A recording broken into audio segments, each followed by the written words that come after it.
अथ श्री लक्ष्मीनारायण अष्टोत्तर शतनाम स्तोत्रम्। श्रीर्विष्णुः कमलासारंगी लक्ष्मीर्वैकुण्ठनायकः पद्मालया चतुर्बाहुः क्षीराब्धितनयाच्युतः इंदिरा पुण्डरीकाक्षा रमा गरुडवाहनः भार्गवी शेषपर्यङ्को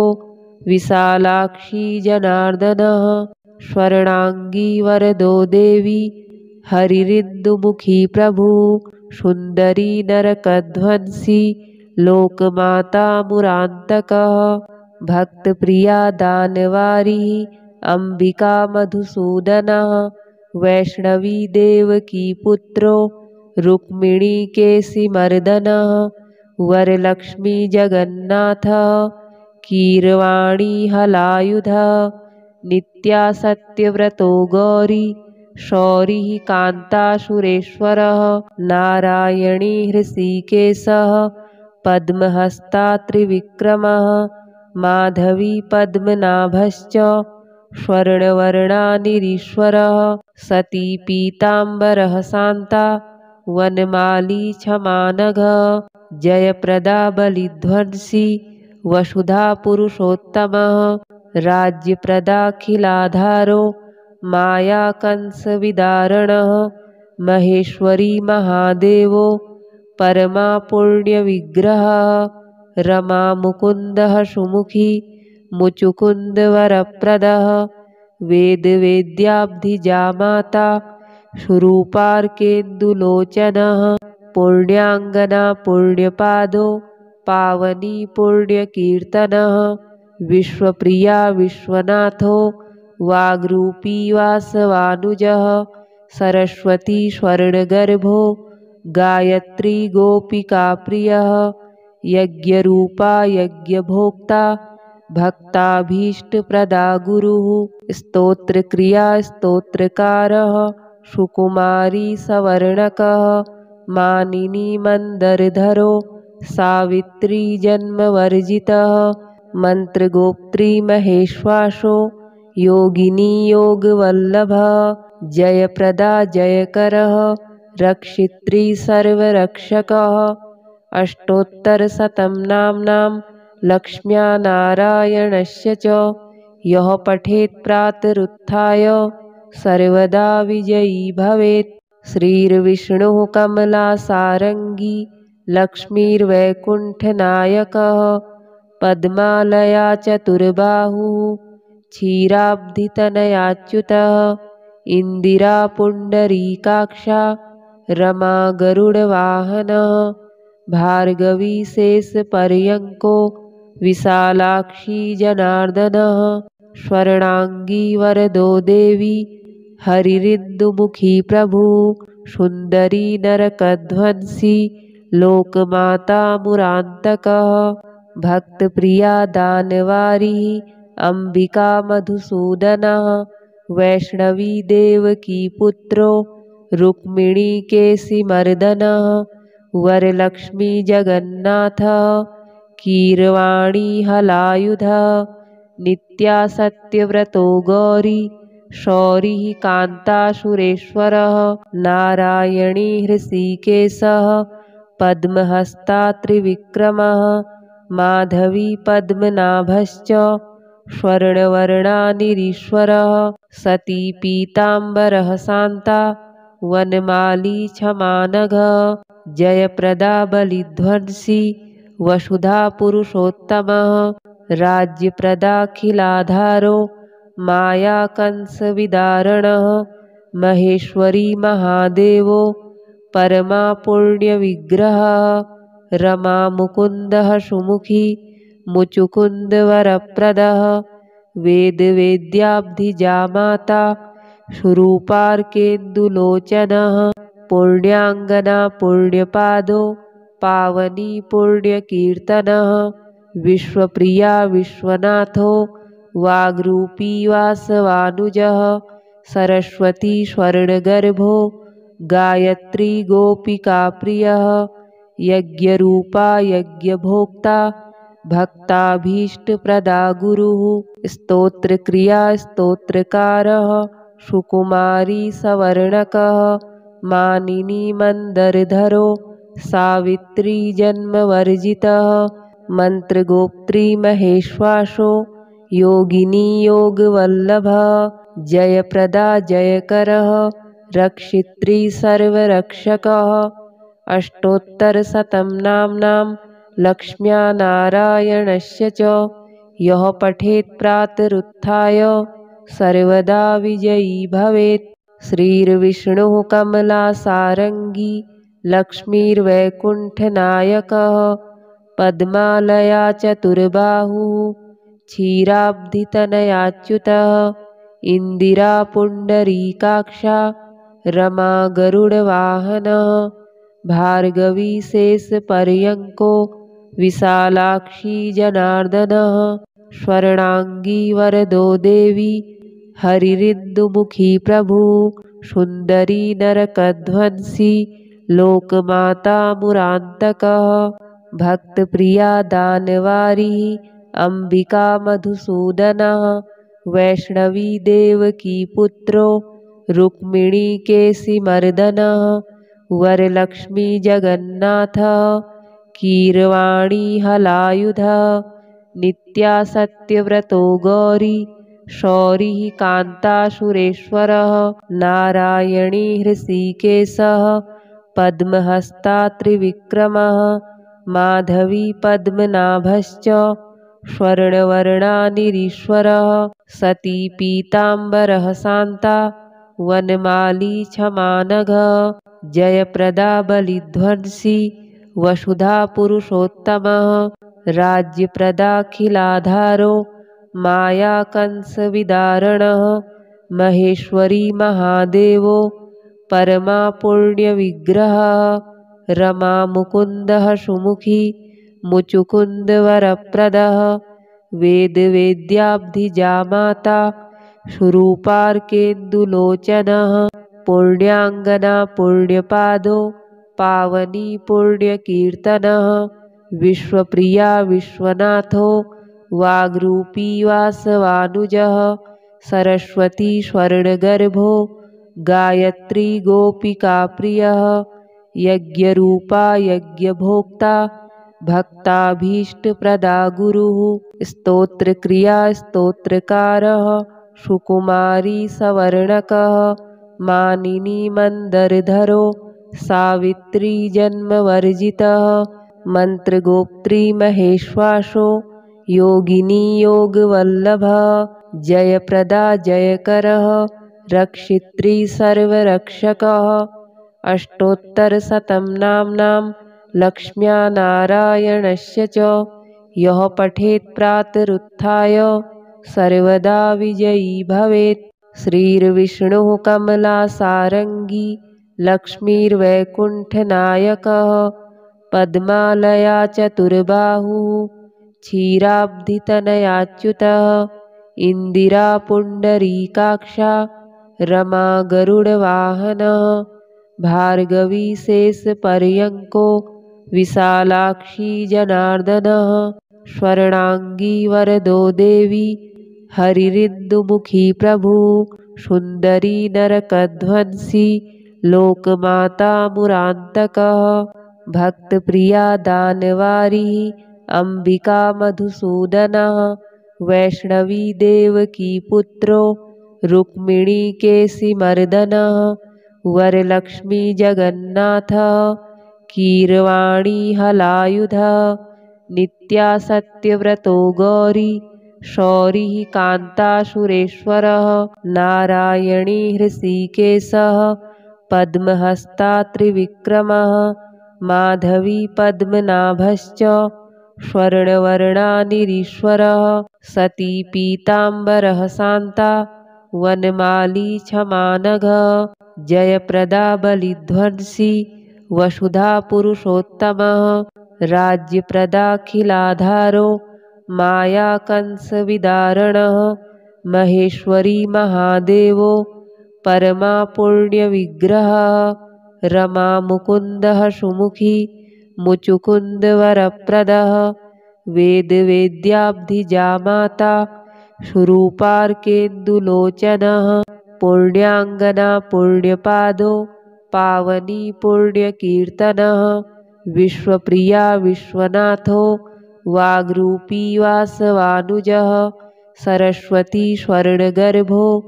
गायत्री गोपिकाप्रियः यज्ञरूपा यज्ञभोक्ता भक्ताभीष्टप्रदा गुरुः स्तोत्रक्रिया स्तोत्रकारः सुकुमारी सवर्णकः मानिनी मन्दरधरो सावित्री जन्मवर्जितः मन्त्रगोप्त्री महेश्वासो योगिनी योगवल्लभः जयप्रदा जयकरः रक्षित्री सर्वरक्षकः अष्टोत्तरशतं नाम्नां लक्ष्म्या नारायणस्य च यः पठेत् प्रातरुत्थाय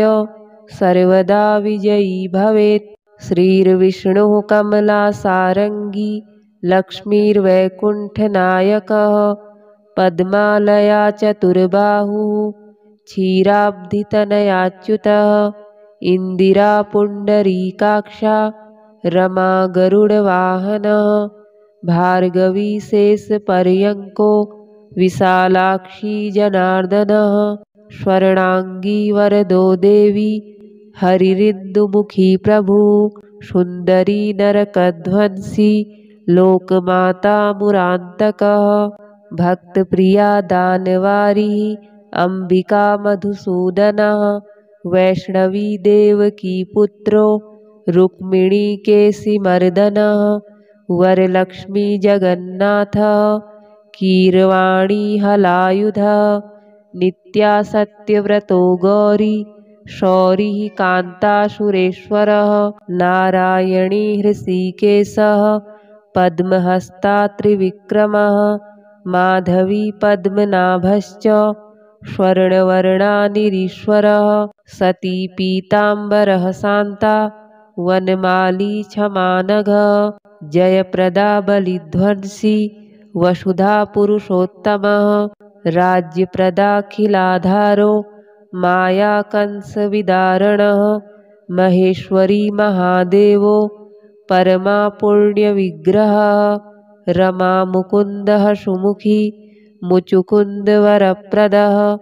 वेदवेद्याब्धिजामाता शुरूपार्केन्दुलोचनः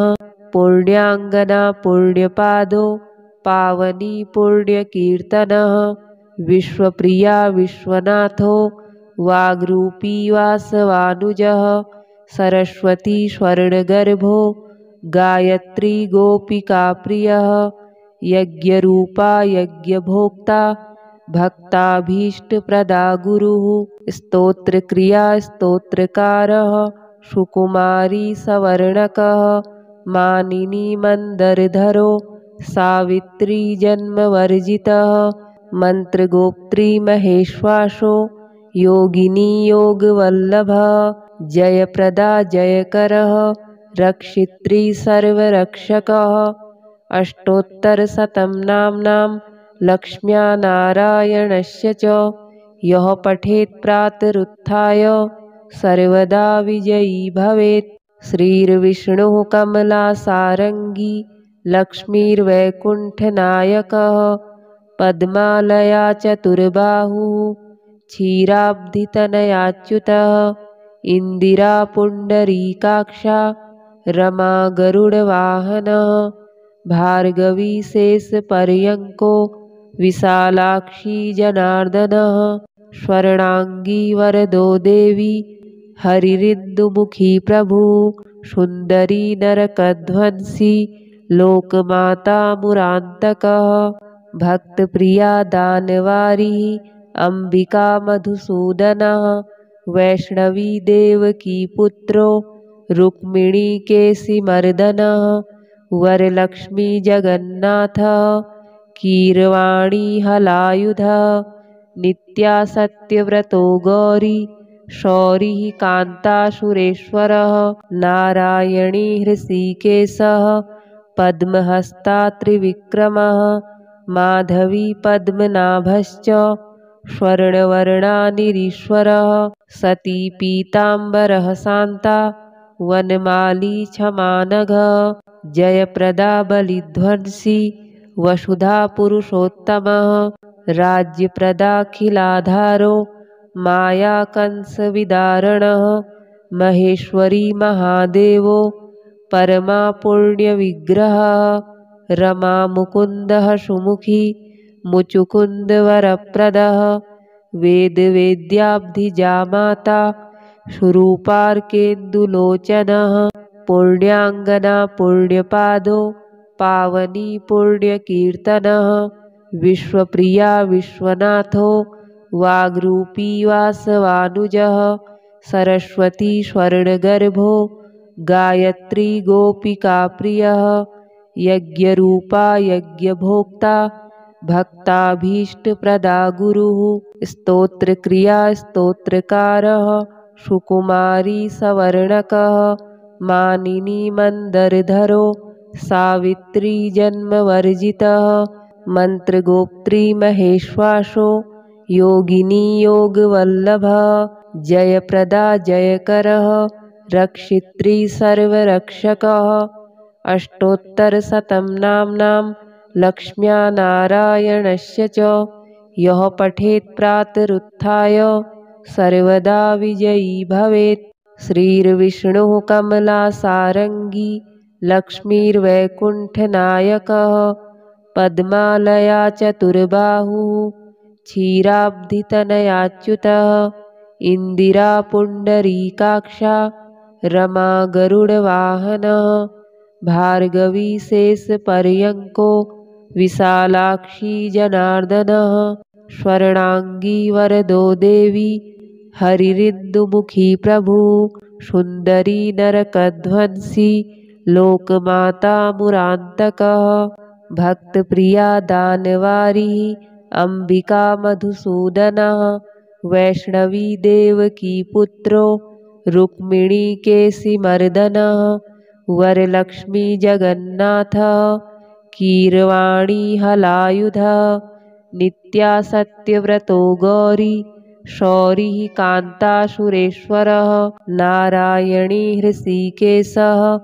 पद्महस्ता त्रिविक्रमः माधवी पद्मनाभश्च स्वर्णवर्णानिरीश्वरः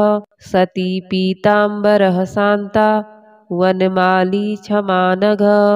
जयप्रदा बलिध्वंसी वसुधा पुरुषोत्तमः राज्यप्रदाखिलाधारो मायाकंसविदारणः महेश्वरी महादेवो परमा पुण्यविग्रहः रमा मुकुन्दः सुमुखी मुचुकुन्दवरप्रदः वेदवेद्याब्धिजामाता स्वरूपार्केन्दुलोचनः पुण्याङ्गना पुण्यपादो पावनी पुण्यकीर्तनः विश्वप्रिया विश्वनाथो वाग्रूपी वासवानुजः सरस्वती स्वर्णगर्भो गायत्री गोपिकाप्रियः यज्ञरूपा यज्ञभोक्ता भक्ताभीष्टप्रदा गुरुः स्तोत्रक्रिया स्तोत्रकारः सुकुमारी सवर्णकः मानिनी मन्दरधरो सावित्री जन्मवर्जितः मन्त्रगोप्त्री महेश्वासो योगिनी योगवल्लभः जयप्रदा जयकरः रक्षित्री सर्वरक्षकः अष्टोत्तरशतं नाम्नां लक्ष्म्या नारायणस्य च यः पठेत् प्रातरुत्थाय सर्वदा विजयी भवेत्। श्रीर्विष्णुः कमलासारङ्गी लक्ष्मीर्वैकुण्ठनायकः पद्मालया चतुर्बाहुः क्षीराब्धितनयाच्युतः इन्दिरा पुण्डरीकाक्षा रमा गरुडवाहनः भार्गवी शेषपर्यङ्को विशालाक्षी जनार्दनः स्वर्णाङ्गी वरदो देवी हरिरिन्दुमुखी प्रभु सुन्दरी नरकध्वंसी लोकमाता मुरान्तकः भक्तप्रिया दानवारी अम्बिका मधुसूदनः वैष्णवी देवकी पुत्रो रुक्मिणी केसिमर्दनः वरलक्ष्मी जगन्नाथ कीरवाणी हलायुधः नित्या सत्यव्रतो गौरी शौरिः कान्तासुरेश्वरः नारायणी हृषीकेशः पद्महस्ता त्रिविक्रमः माधवी पद्मनाभश्च स्वर्णवर्णानिरीश्वरः सती पीताम्बरः शान्ता वनमाली क्षमानघः जयप्रदा बलिध्वंसी वसुधा पुरुषोत्तमः राज्यप्रदाखिलाधारो माया कंसविदारणः महेश्वरी महादेवो परमा पुण्यविग्रहः रमा मुकुन्दः सुमुखी मुचुकुन्दवरप्रदः वेदवेद्याब्धिजामाता सुरूपार्केन्दुलोचनः पुण्याङ्गना पुण्यपादो पावनी पुण्यकीर्तनः विश्वप्रिया विश्वनाथो वाग्रूपी वासवानुजः सरस्वती स्वर्णगर्भो गायत्री गोपिकाप्रियः यज्ञरूपा यज्ञभोक्ता भक्ताभीष्टप्रदा गुरुः स्तोत्रक्रिया स्तोत्रकारः सुकुमारी सवर्णकः मानिनी मन्दरधरो सावित्री जन्मवर्जितः मन्त्रगोप्त्री महेश्वासो योगिनी योगवल्लभः जयप्रदा जयकरः रक्षित्री सर्वरक्षकः अष्टोत्तरशतं नाम्नां लक्ष्म्या नारायणस्य च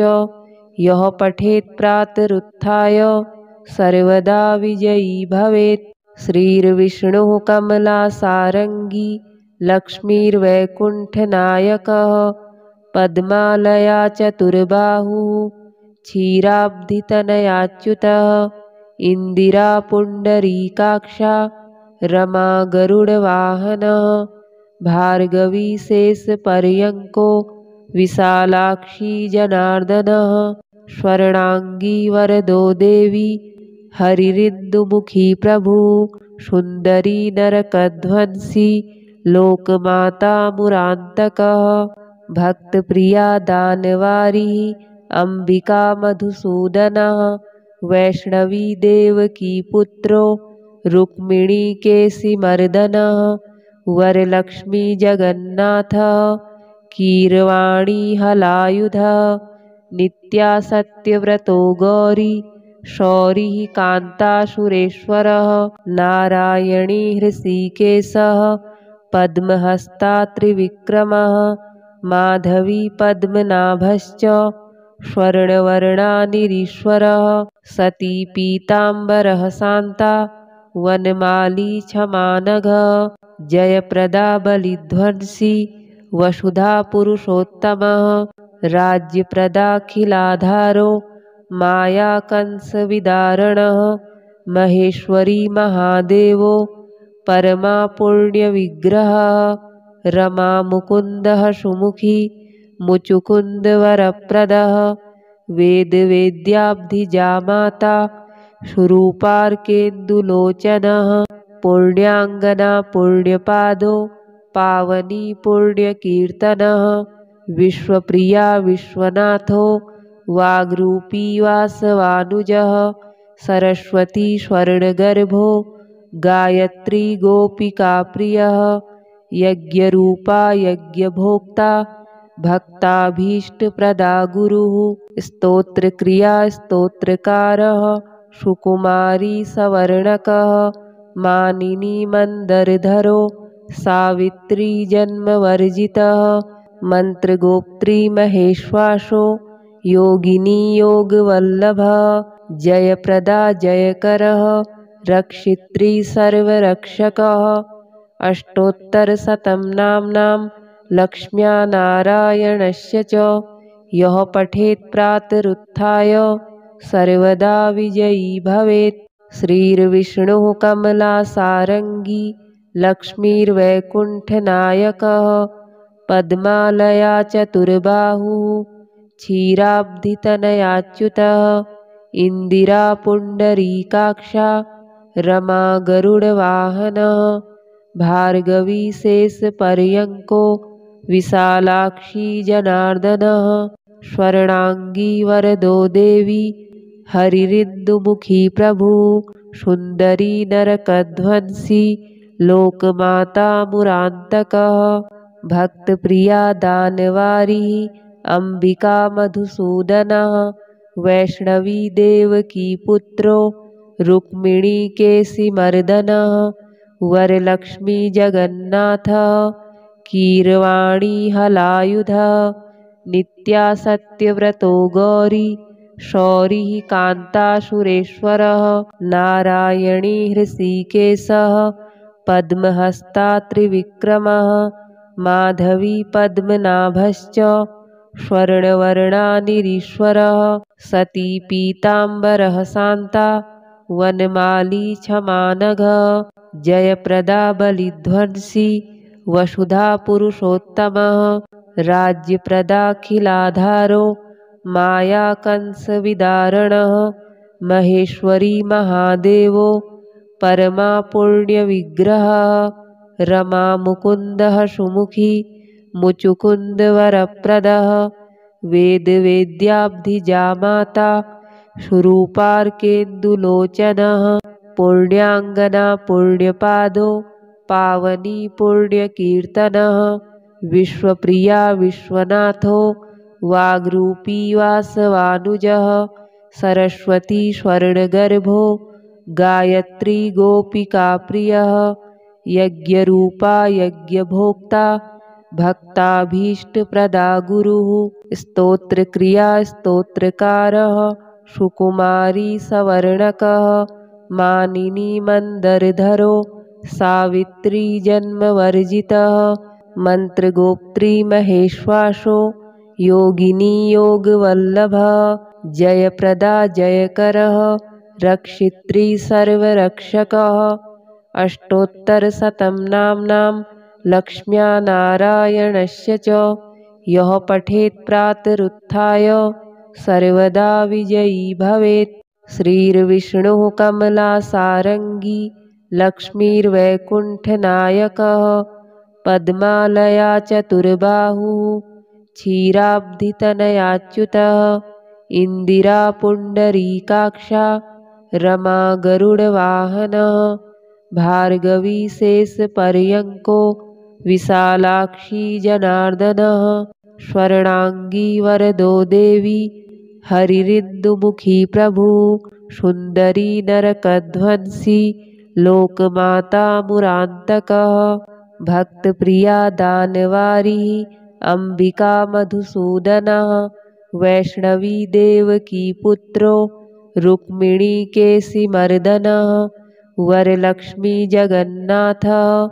कीरवाणी हलायुधः नित्या सत्यव्रतो गौरी शौरिः कान्तासुरेश्वरः नारायणी हृषीकेशः पद्महस्ता त्रिविक्रमः माधवी पद्मनाभश्च स्वर्णवर्णानिरीश्वरः सती पीताम्बरः शान्ता वनमाली क्षमानघः जयप्रदा बलिध्वंसी वसुधा पुरुषोत्तमः राज्यप्रदाखिलाधारो माया कंसविदारणः महेश्वरी महादेवो परमा पुण्यविग्रहः रमा मुकुन्दः सुमुखी मुचुकुन्दवरप्रदः वेदवेद्याब्धिजा माता स्वरूपार्केन्दुलोचनः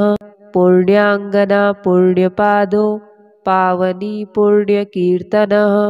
विश्वप्रिया विश्वनाथो वाग्रूपी वासवानुजः सरस्वती स्वर्णगर्भो गायत्री गोपिकाप्रियः यज्ञरूपा यज्ञभोक्ता भक्ताभीष्टप्रदा गुरुः स्तोत्रक्रिया स्तोत्रकारः सुकुमारी सवर्णकः मानिनी मंदरधरो सावित्री जन्मवर्जितः मंत्रगोप्त्री महेश्वासो योगिनी योगवल्लभः जयप्रदा जयकरः रक्षित्री सर्वरक्षकः। अष्टोत्तरशतं नाम्नां लक्ष्म्या नारायणस्य च यः पठेत् प्रातरुत्थाय सर्वदा विजयी भवेत्।